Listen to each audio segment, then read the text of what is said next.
Gatur, because I can see he's very optimistic that we are going to open a new chapter on the war against corruption. Isn't that good? And this is the pie in the sky optimism that we need in this country. You see, he's just told you that now, for the first time, public officers will be forced to declare the gifts they receive. Is that what you said? But not only that, let me tell you, a raft of it. Let me tell you, if you read the law that was passed after Chapter 6 was entrenched in the Constitution, you can Google Section 14 of the Leadership and Integrity Act. Says very clearly that if you receive any gift beyond 20,000 shillings, you declare and register. It's supposed to be kept in that public office. And the enforcement agency is EACC. The same thing they have lifted and put in the new conflict of interest bill. And that's what Mheshimiwa is telling you, that now we have created a new law that is going to make it very tough for public officers. That law has been in our book since 2011, Mheshimiwa. So there is nothing new you are telling Kenyans, that now a new law has been created on receiving gifts. It is there. You have lifted it. Yes. You, word by word, lifted word by word. Put in the conflict of interest, then the country is being told. Because the heading has changed. We have removed leadership and integrity. Now we are saying conflict of interest law. Now things will be different. No. It is about the enforcement and what Dr. Nyikala has told you. You as a leader, show your people how you want them to live. That's what Kagame does in Rwanda.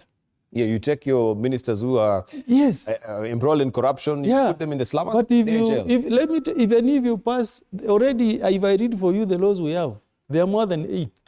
Now we are going to have 9. The leading country in Africa with many anti-corruption laws, but the most corrupt.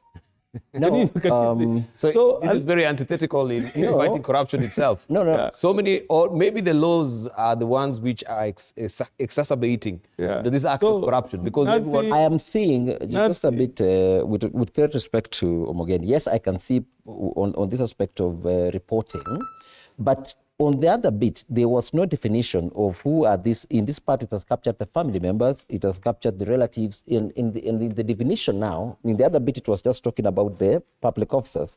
But on this other one, it has now been able to define further who are they.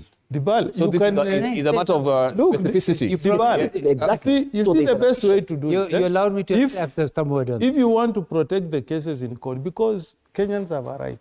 I'm telling you, I'm on the studio here. You can write it down. The moment you repeal all those laws that the Senate singled out and listed, the ones that are existing in our statute books as offenses and on which people have been charged in courts of law, okay, and that are not being saved in this act, Kenyans are going to move to the High Court and say, look, this offense that I was charged under has since been repealed. It's no longer in the act that, purported to say that I committed an offense under that law. It's no longer there. And we drew the attention to the president and said, since these offenses are already in existence, and they are the same with the offenses you want to put in the other statute, leave them to be in the law books as they are, because we are not deleting the other acts, so that the cases that are in court can continue uninterrupted, unless we said there is a scheme to ensure that some people are set free.